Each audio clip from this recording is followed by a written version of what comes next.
जी अस्सलाम वालेकुम dear students. उम्मीद है आप लोग खैरियत से होंगे। ये आज चौथा वीलॉग है हमारा शॉर्ट क्वेश्चंस के हवाले से, बीएस उर्दू की जो फंडामेंटल इकोनॉमिक्स है उसके हवाले से, जिसमें क्वेश्चन नंबर 31 डिफाइन एंटरप्रेन्योर और organisation.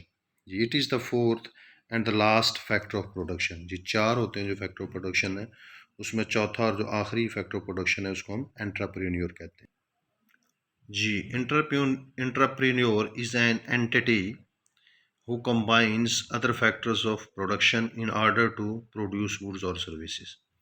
An entrepreneur is like a captain of ship who steers it to destination through thick and thin. The reward of entrepreneur is called profit. जी जो entrepreneur होता है उसकी मिसाल उसका काम होता है कि जो अदर्स फैक्टर्स ऑफ प्रोडक्शन है यानी लैंड, लेबर और कैपिटल, उनको इकट्ठा करे, उनसे काम ले और फिर उनको जो उनके रिवार्ड मुआवजे पे करे। तो इसकी हैसियत एक जहाज़ के कप्तान के जैसी होती है जिसने उसको मंजिल पर लेकर जाना होता है जैसे भी मुश्किल हालात हों। इसको एंटरप्रेन्योर कहा जाता है। ये थे जी चार हमारे जो फैक्टर्स ऑफ प्रोडक्शन है। इसके बाद क्वेश्चन नंबर 32 है define law of increasing return to scale. जी in production process when a firm increases variable factors labour and capital along with fixed factor यानी land, the marginal product of variable inputs increases, this is called law of increasing return to scale.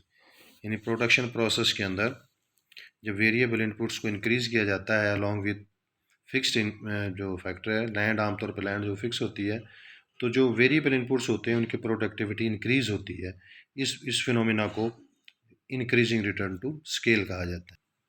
Ji question number 33 है define marginal product.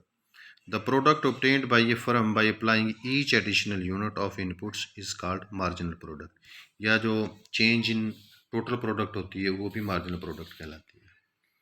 Ji question number 34 what is scarcity.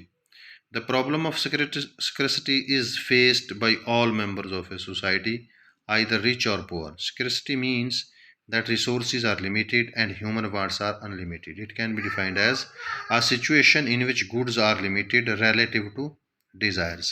ये भी एक relative term है, absolute term नहीं है। इसके बाद question number 35 what is opportunity cost?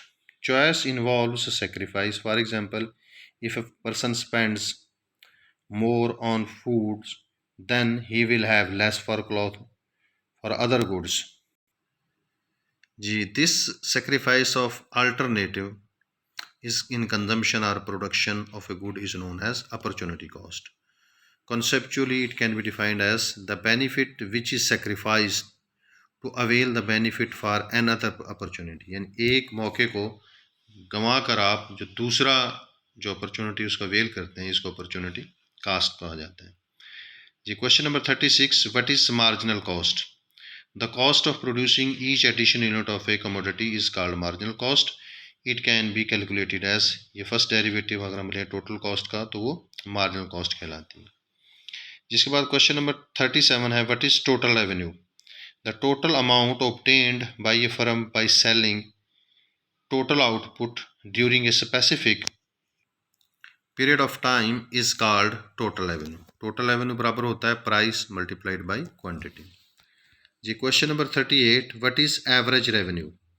The average amount obtained by a firm is average revenue. It is obtained by dividing total revenue by quantity.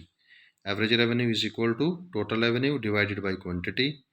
और अगर हम इसमें टोटल रेवेन्यू की जो है वो इसमें वैल्यू जो है अगर हम इसको इसके अंदर पुट कर दें, टोटल रेवेन्यू जो है वो बराबर होता है पी ज़रब क्यू के, तो क्यू जो है क्यू से कैंसिल हो जाएगा और बाकी जो हमारा आंसर बचेगा वो पी होगा। It means that price and average revenue are identical. ये हमेशा सेम चीज़ है होते हैं, या यूँ कह सकते हैं हम कि प्राइस और एवरेज रेवेन्यू एक ही चीज़ के दो नाम हैं। ये question number 39 define marginal revenue. The revenue which A firm earns by selling each additional unit of a commodity is called marginal revenue. यानी टोटल रेवेन्यू का जो पहला डेरिवेटिव होता है उसको मार्जिनल रेवेन्यू कहा जाता है। जी question number 40 what is perfect competition.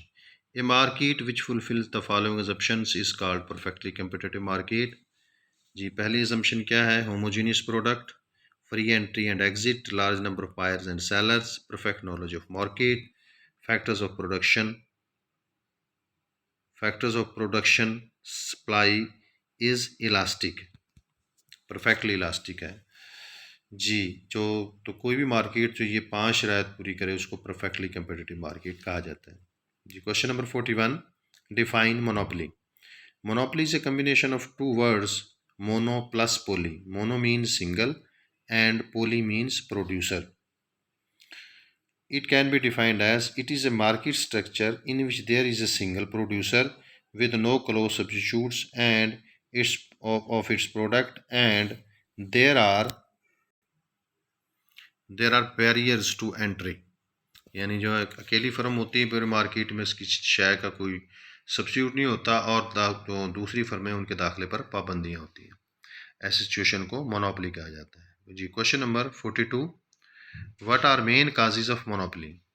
इसके some important causes of monopoly या डिटर्मिनेंट्स ऑफ मोनोपोली ये हैं: natural climate, patent rights of production, government licensing, social welfare, exclusive knowledge और टेक्निक ऑफ प्रोडक्शन। यानी बाज़ औक़ात जो कुदरत होती है, हालात ऐसे होते हैं कि वो किसी को जो है वो मोनोपोलिस्ट बना देती है। जैसा कि जो ब्राज़ील और साउथ अफ्रीका हैं, इनको डायमंड की प्रोडक्शन में पूरी दुनिया में मोनोपोली हासिल है। इस तरह ब्राज़ील जो है दुनिया की तकरीबन 90% कॉफ़ी अकेले ब्राज़ील में पैदा होती है, तो ब्राज़ील को कॉफ़ी की प्रोडक्शन में मोनोपोली हासिल है।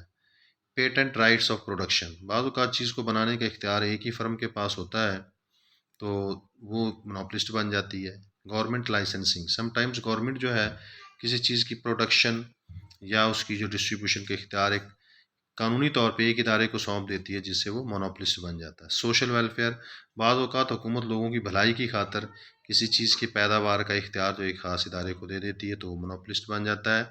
Exclusive knowledge R technique of production, sometimes जो चीज़ का जो प्रोडक्शन का तरीक़ेकार होता है एक ही फर्म के पास होता है, जो दूसरी फर्म्स होती हैं उनको उसका पता ही नहीं होता, तो इसलिए वो मोनोपोलिस्ट बन जाती है जी। Question number 43, define monopolistic competition जी। This market structure is a combination of both monopoly and perfect competition.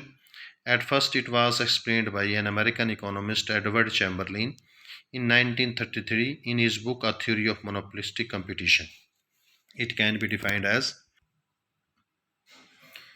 a market structure where there are many firms and freedom in industry, but where each firm produces a differentiated product and thus has some control over its price. Advertising is an important feature of this market structure. ये definition है monopolistic competition की। जिसके बाद इस question number 44, analyst सम या main characteristics of monopolistic competition. यानी जो monopolistic competition की मार्केट होती है इसकी अहम खसूसियात क्या होती हैं जी। Number 1, large number of firms होती हैं इसमें। Free entry into industry, products are differentiated but close substitutes of each other, identical cost curves of the firms, limited power to determine a monopoly price जी। Question number 45, what is meant by firms equilibrium. It should be kept in mind that basic objective of each firm is profit maximization. When a firm makes all possible efforts to maximize its profits within its limitations, it is said to be in equilibrium. There are two approaches to determine the firm's equilibrium. Number 1, total cost, total revenue approach, and second is marginal revenue and marginal cost approach. यानी जो हर firm होती है उसका जो basic objective होता है वो ज़्यादा से ज़्यादा प्रॉफिट कमाना होता है। तो जब कोई फर्म अपने प्रॉफिट को मैक्सिमाइज़ करने की हर मुमकिन कोशिश कर लेती है तो इसको फिर कहा जाता है कि ये फर्म जो है वो इक्विलिब्रियम में है जी। इसके साथ हमारे आज के इस वीलॉग का इख्तिताम होता है। इंशाल्लाह नेक्स्ट वीलॉग में जो आपसे मुलाकात होगी। टिल देन, अल्लाह हाफिज़।